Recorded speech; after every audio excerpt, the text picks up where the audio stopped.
Today this is the topic, particle in a box. Right. So today I have discussed about particle in a box model.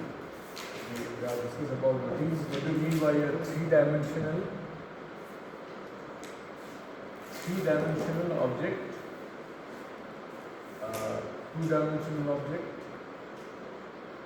zero, one-dimensional object,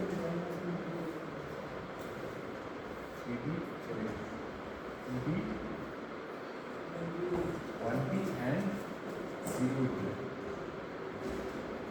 So यहाँ पे dimensions मतलब the dimensions in which the electrons can move. So three dimension because here electron can move in x, y and z direction.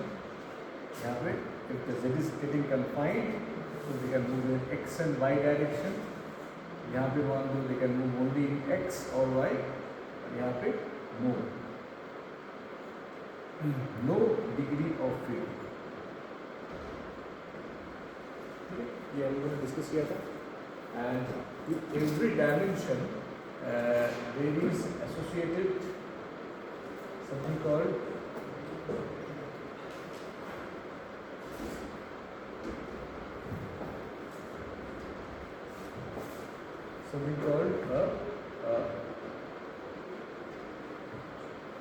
density of states. Correct.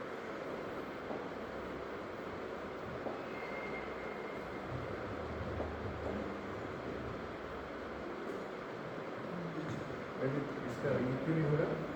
Wait work क्यों नहीं रहा? Associated density of states. Anyway. Today we will go further into the details of quantum mechanics और जो very basic जो aspect है confinement का. तो these are all examples of confinement.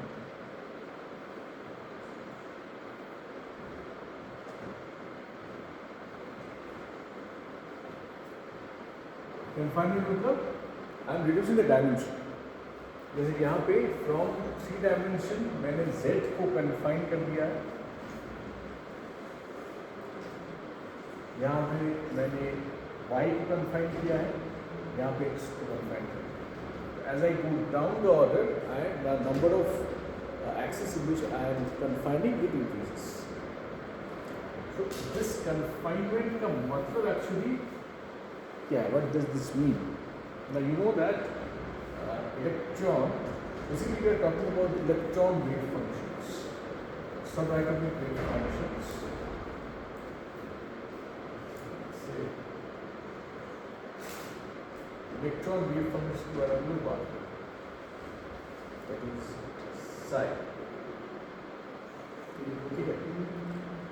So now we will assume that there is a 1D potential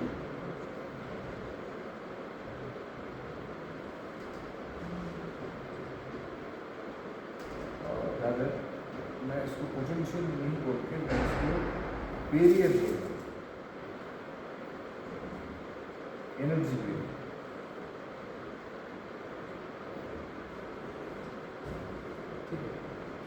So graphically कैसे मैं represent कर how can we represent graphically?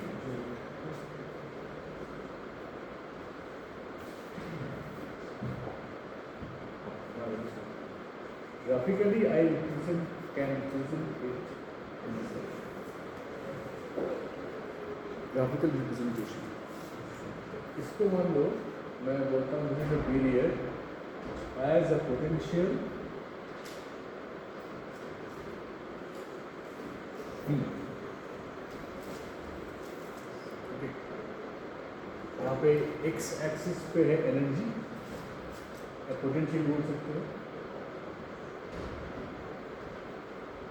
और y एक्सिस पे है डिस्टेंस या डिस्टेंस। इस केस में मैं देखा हूँ this is v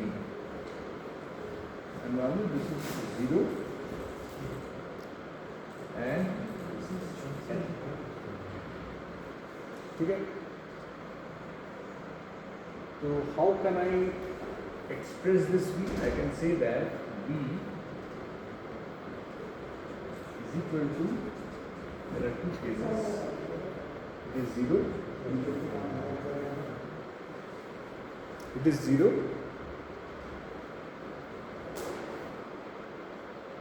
and it is v।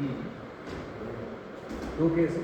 v कब होगा? when it is in between 0 and l, x 0 और l के बीच जब x होगा पोजीशन तब ये v है, अदरवाइज ये 0 है। Means when x is more than l or x is less than 0, इन दोनों केसेस में मेरा पोटेंशियल 0 है। That means I am talking about this region and this region। और v कब होगा? when it is in between 0 and l।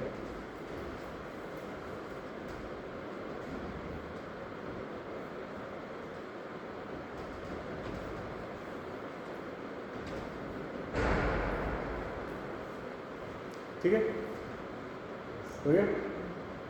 अच्छा, now for the sake of understanding मैं मान के चलता हूँ कि ये जो मेरा v है ये बहुत बहुत बड़ा है, इनफाइनाइट पोटेंशियल, बट एक्सट्रीमली बड़ा है। That means v is equal to infinity, even now then I can say that इसको मैं काट के मैं यहाँ पे कर देता हूँ से इंफिनिटी। ठीक है, इंफिनिटी हो गया। अब there is a wave function, इसके करेस्पॉन्डिंग वेव फंक्शन मैं अगर लिखूँ, एक आउटसाइड द बॉक्स होगा, एक इनसाइड द बॉक्स होगा। मतलब आउटसाइड द बॉक्स में लिख रहा हूँ वेव फंक्शन। मैं ये इस टोटल सिस्टम को मैं अगर वेव फंक्शन के टर्म्स में लिखूँ, h इक्वल टू e, और फिर यहाँ पे मैं दिया हूँ साई। ठीक है, इसको समझने में कोई किसी को प्रॉब्लम है? ये मैंने इक्वेशन लिखा है।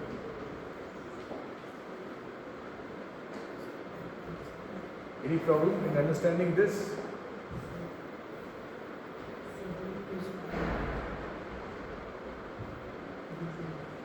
देखो इस सिंबल को, सिंबल समझने में कुछ प्रॉब्लम है? ये वाला तो ठीक है, ग्राफिकली ये वाला ठीक है। What is H?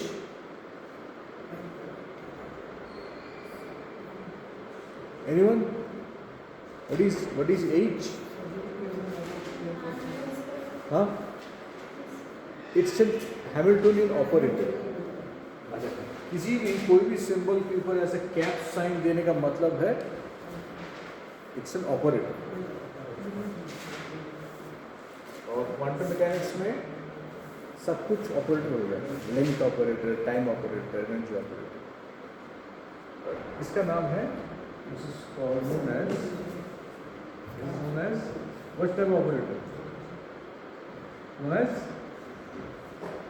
Hamiltonian operator.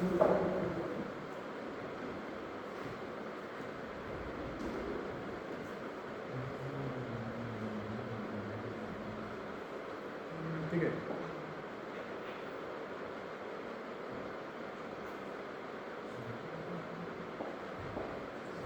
what is a Hamiltonian operator? It is minus h cross square by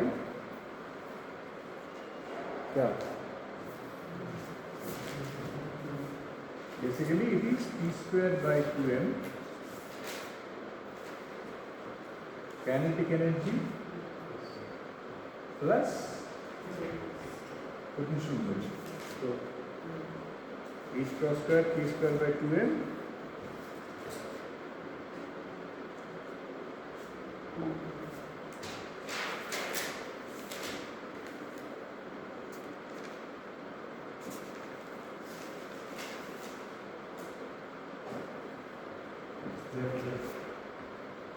और मैं इसको रिप्रेजेंट कर सकता हूँ minus H cross square by 2m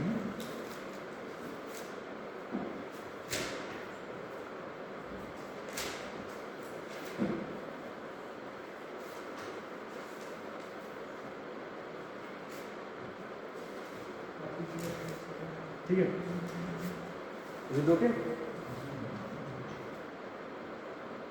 अच्छा, मैंने यहाँ पे कोई साई यूज नहीं किया है, मैंने ये वाला सिंबल अभी तक मैंने यहाँ पे यूज नहीं किया है। हैमिल्टनियन ऑपरेटर H है ना, ये ऑपरेट करता है किसके ऊपर? साई के ऊपर।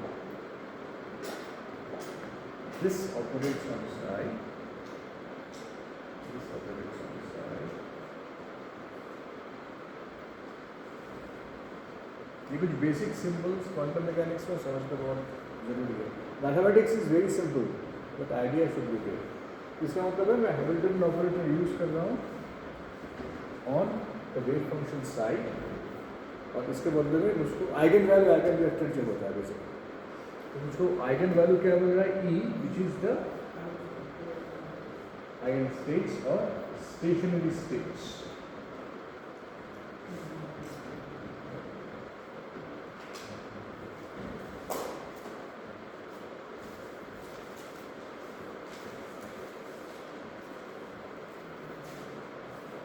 ठीक है, स्टेशनरी स्टेट्स मैंने इसलिए लिखा because this Schrodinger's equation is time independent Schrodinger's equation, ठीक है ना। ये श्रोडिंगर्स इक्वेशन इज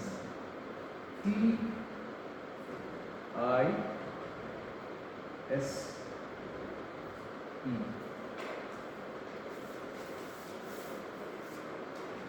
TISE मतलब टाइम इंडिपेंडेंट, मतलब यहाँ पे टाइम की रूल है।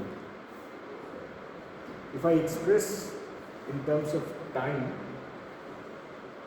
इफ आई एक्सप्रेस ई को मैं अगर उसके रिप्रेजेंट करूँ ऐसे,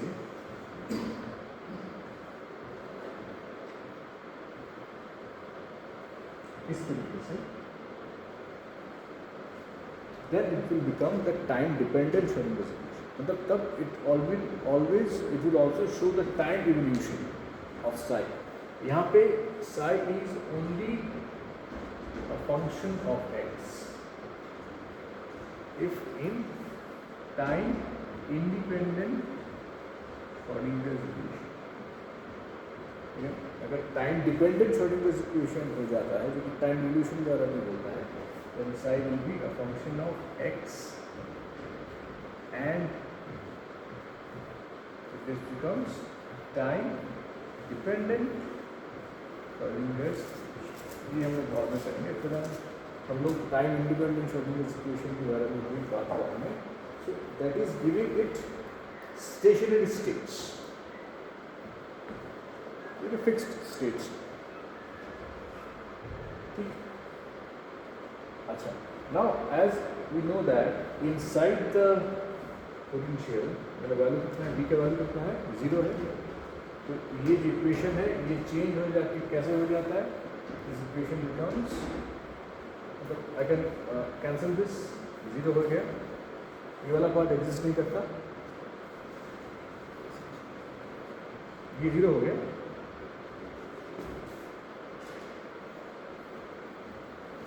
ठीक है, तो माय रिजल्टिंग इक्वेशन क्या हुआ,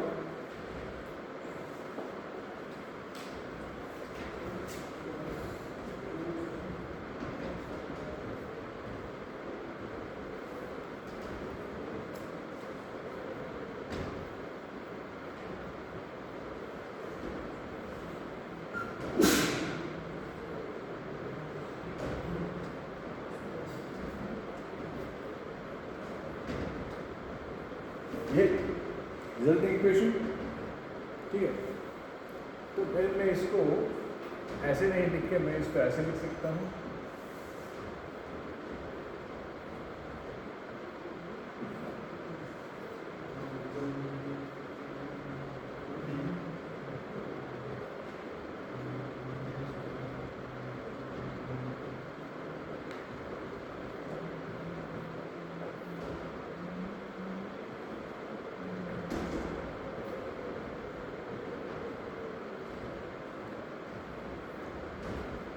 ठीक है, इससे जाओ ना,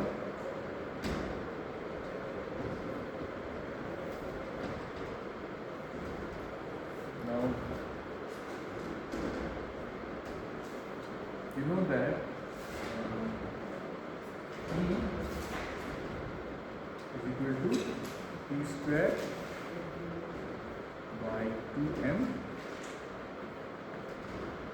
equal to h cos square a square by 2m. So a square is equal to 2m e divided by h cross square. ठीक है,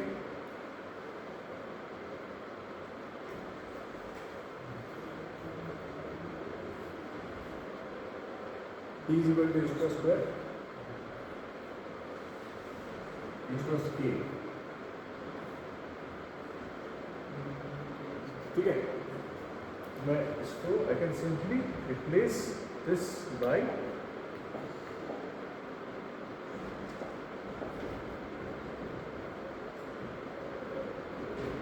k स्क्वायर। ठीक है, तो मेरा रिजल्टिंग इक्वेशन क्या हुआ, रिजल्ट इक्वेशन मेरा वाला b स्क्वायर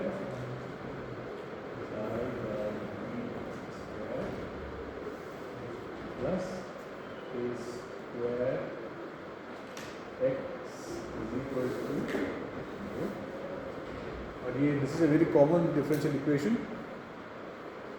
और इसका सोल्यूशन क्या है, psi equal to a cos ax ना a sin kx।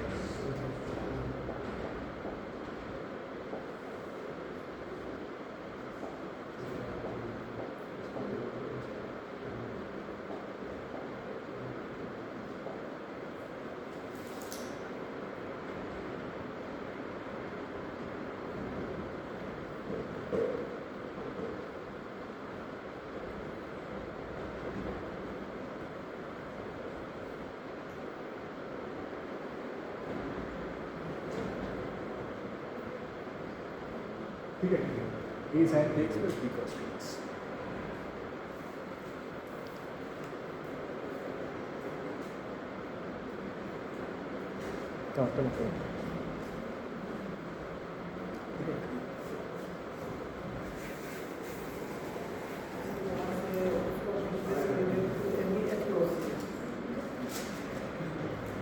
कहाँ में बोलो,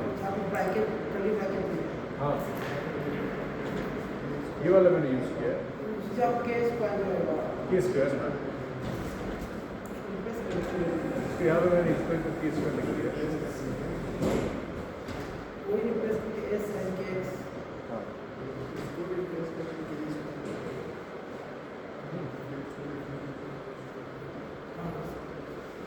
ठीक है।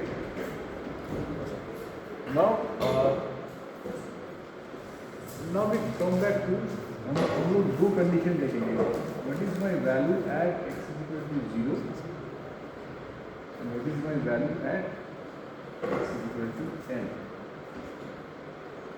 इन दोनों केसेस में there is no wave function. My sine x is equal to 0। ठीक है, बिकॉज मेरा जो पोटेंशियल है यहाँ पे ये बोलता है इन दोनों केसेस में एट द बाउंड्री कंडीशन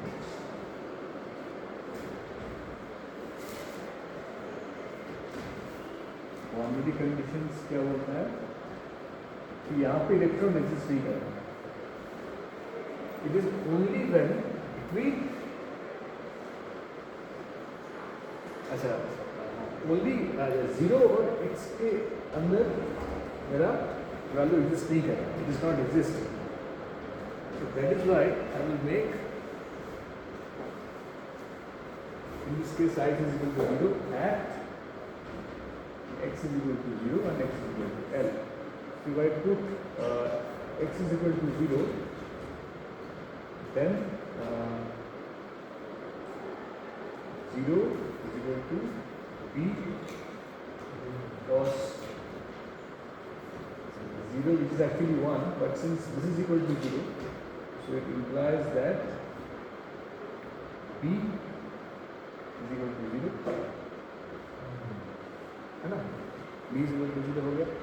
तो मेरा जो ओरिजिनल वेव फंक्शन है, जो आंसर है वो थोड़ा चेंज हो गया। I will not consider this.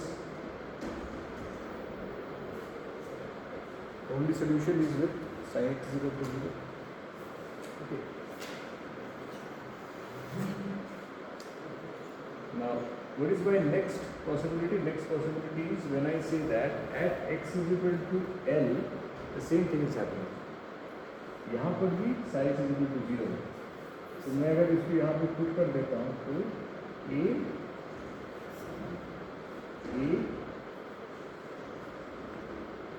sin KL is equal to 0. Okay, a sin KL is equal to 0. तो देयर इज, तुम लोगों ने नॉन ट्रिवियल केस पढ़ा होगा, क्योंकि since a is assuming that a is not equal to 0, sin KL is equal to 0. कब 0 होगा? जब वो पाई का मल्टीपल हो, when it will be n pi. So it shows that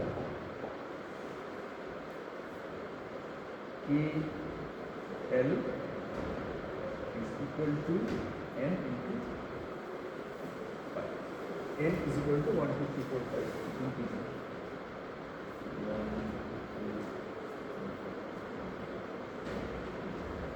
ठीक है?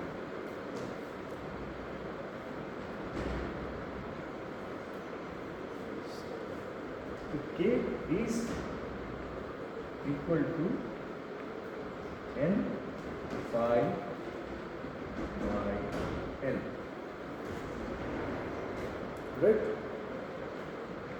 तो मेरा इक्वेशन क्या हो गया यहाँ पे? I can simply write this is equal to a sin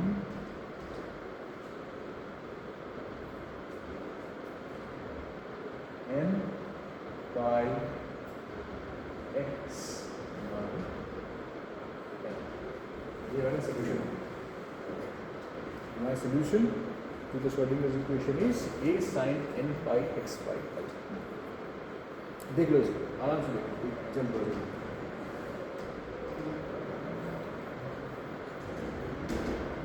ठीक है एवरीथिंग इज क्लियर यहाँ पे यहाँ तक अच्छा now another aspect to this is so my what I have found psi x is equal to a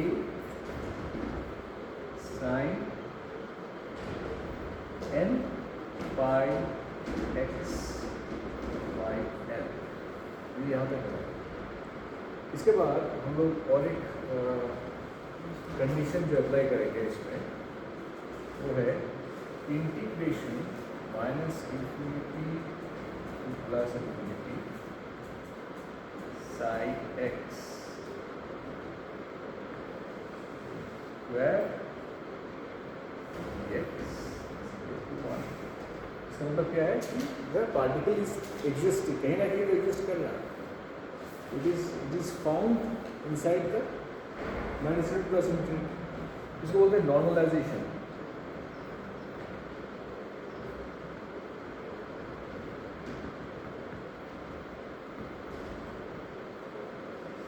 ठीक है और इसमें इसको अगर तुम एक्सपैंड करोगे तो अल्टीमेटली इससे ये implies that A comes out to be equal to root 2 by n. So that implies my final solution psi x for a one-dimensional particle in the box is equal to root 2 by L sin n by x by L ठीक है okay ये तो wave function हो गया what about energy energy यहाँ पे कितना मिला था we have found that K equal to कितना मिला था K का वैल्यू n पाई वैल्यू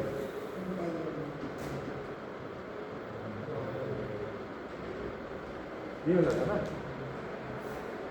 तो इसको मैं अगर फिर मैं इस इक्वेशन में दे देता हूँ E इक्वल टू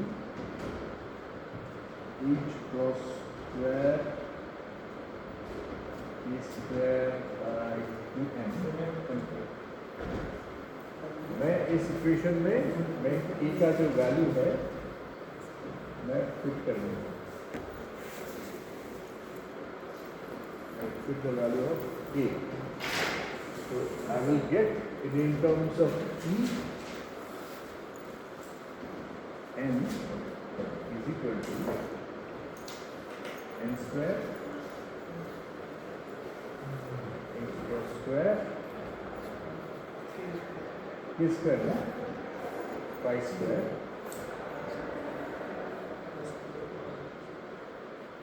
right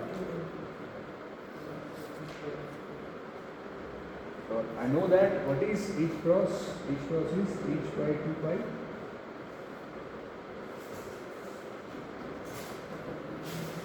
तो मैं अगर इसको एक्सपेंड करता हूँ तो अल्टीमेटली जो वैल्यू मिलेगा वो होगा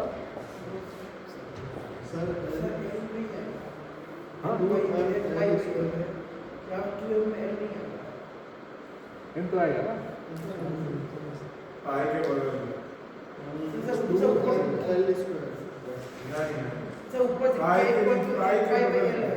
नीचे E पर तो H क्रॉस K स्क्वायर 2 है तो ऊपर से कुछ निकला तो L square H cross pi square और नीचे वो एल हम जा वो सॉरी एल हाँ L square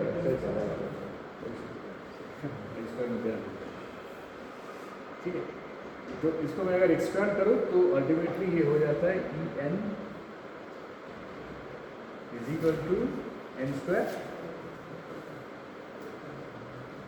h square by 8 m तुम्हारा फाइनल सोल्यूशन तो हम लोग जो बोलते हैं ना क्वांटाइजेशन मतलब एनर्जी कॉन्टिन्यूअस नहीं है क्वांटाइज्ड हो गया। क्वांटाइज्ड हो गया मतलब now it is a function of n। ठीक है, तो अभी मतलब वी कैनॉट हैव एनीथिंग, हमको जो एनर्जी मिलेगा that will be in terms of n। So n is equal to 1 के लिए you get E1, n is equal to 2 के लिए यू गेट E2। ठीक है, और since it is a function of n, E2 will be equal to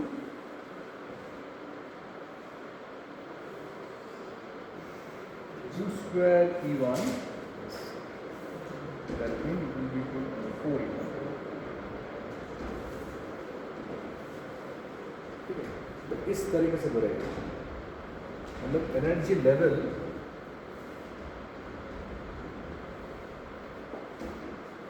ये तुम्हारा मान लो अगर E1 है, ठीक है, E1 है, E2 होगा ये,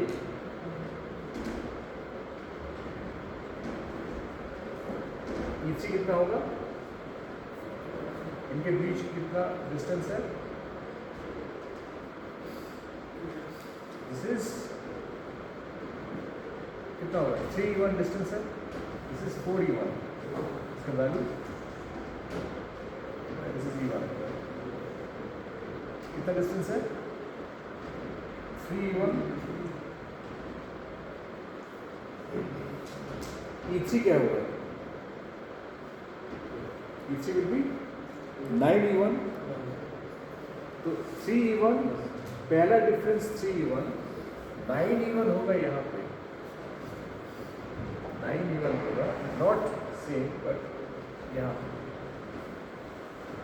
मतलब इसको अगर मैं क्लोजली अगर देखूँ तो इनिशियली तुम्हारे एनर्जी लेवल्स ऐसे होंगे, बट जैसे जैसे तुम ऊपर की तरफ जाओगे सेपरेशन ज़्यादा बढ़ता है।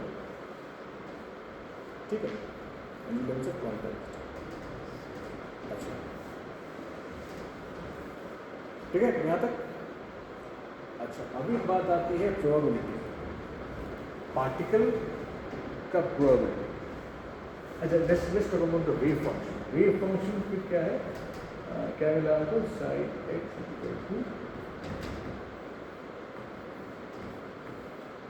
Sign n by x by l। ये वेव फंक्शन एग्जिस्ट कर रहा है वेरिएट्स के बीच। ये वेरिएट जो लोगों ने पहले ड्रॉ किया,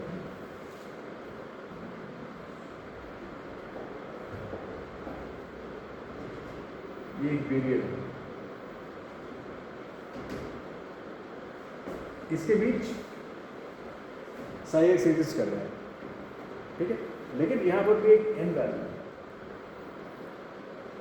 based upon the value of n wave function का अलग अलग फॉर्म है। तो n इज इक्वल टू 1 अगर है, ठीक है, इसको ध्यान से देखो, तो वेव फंक्शन होगा ऐसे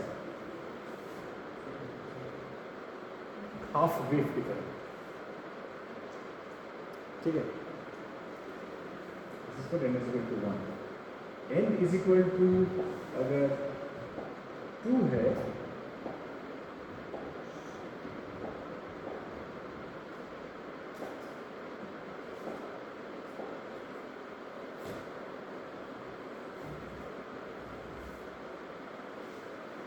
तो वेव होगा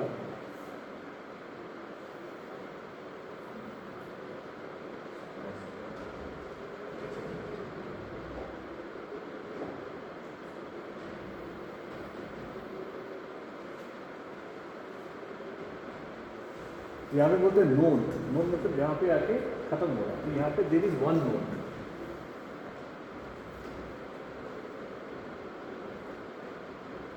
ये अगर L है,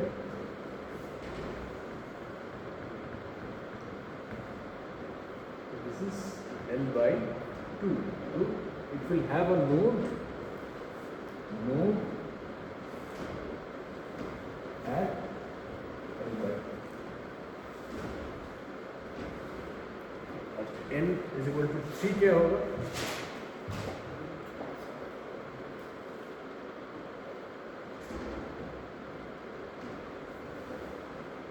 can somebody tell n is equal to 3 क्या होगा? दो नोट्स होंगे, ये हो जाएगा कैसे?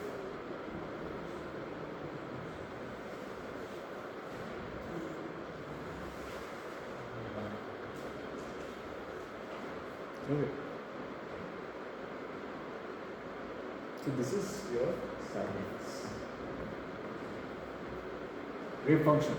अच्छा, now we know that wave function का mod of x, mod of wave function gives me the probability. ठीक है.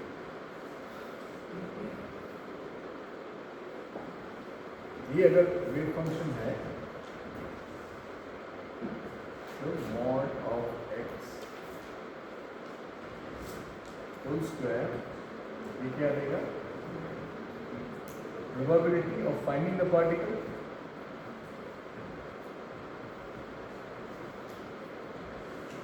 ठीक है, तो इसको देखते हैं कि ये कैसा होगा इन 1, 2 and 3. So again we draw the same thing. इसको draw करते हैं ऐसे देखिए.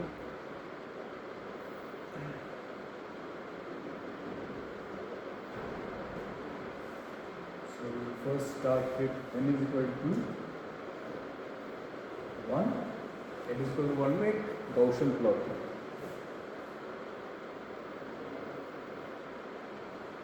Corresponds to n is equal to 1. So इसमें probability से this is psi x square.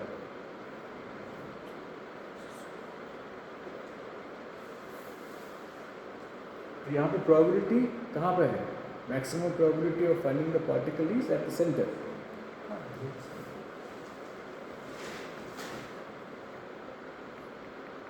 यहाँ जो बेल कर्व, जो Gaussian plot जो होता है ना, so the probability is maximum at the center. तो बोलते हैं ना, तुम लोग सर्वे अगर करते हो कि कल छुट्टी होना चाहिए कि नहीं होना चाहिए, फॉर एग्जाम्पल कल छुट्टी होना चाहिए कि नहीं होना चाहिए, तो आधे लोग बोले होना चाहिए नहीं होना चाहिए, फिर ये प्लॉट करके देखा जाता है कि जो एवरेज है that is the most suitable one. तो इसे बेल शेप्ड प्लॉट किया, जो भी प्रोबेबिलिटी प्लॉट, इस पर is equal to 1. Now what about the next one? n is equal to 2 कैसे होगा?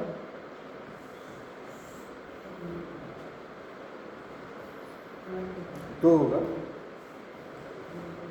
एक प्रोबेबिलिटी यहाँ बनेगी, दूसरी प्रोबेबिलिटी यहाँ बनेगी. Now probability there are two places where the particle can exist. The next n is equal to 3.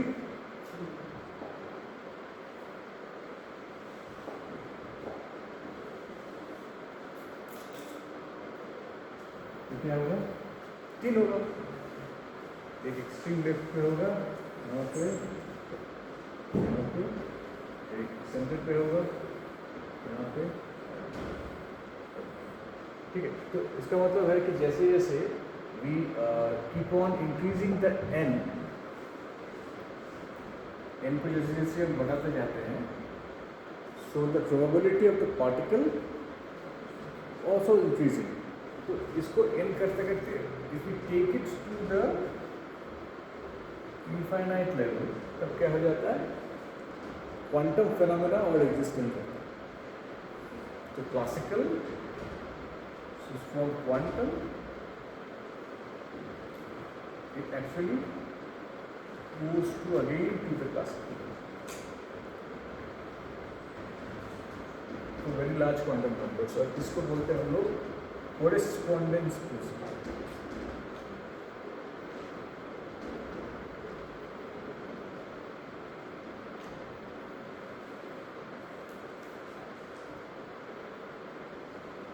ठीक है, कोरेस्पॉन्डेंस प्रिंसिपल. ठीक है, बहुत टफ है, बहुत आसान है, जस्ट हमको ध्यान रखना है कुछ चीज़ें. ठीक है. Now what we will do some numericals based upon these problems.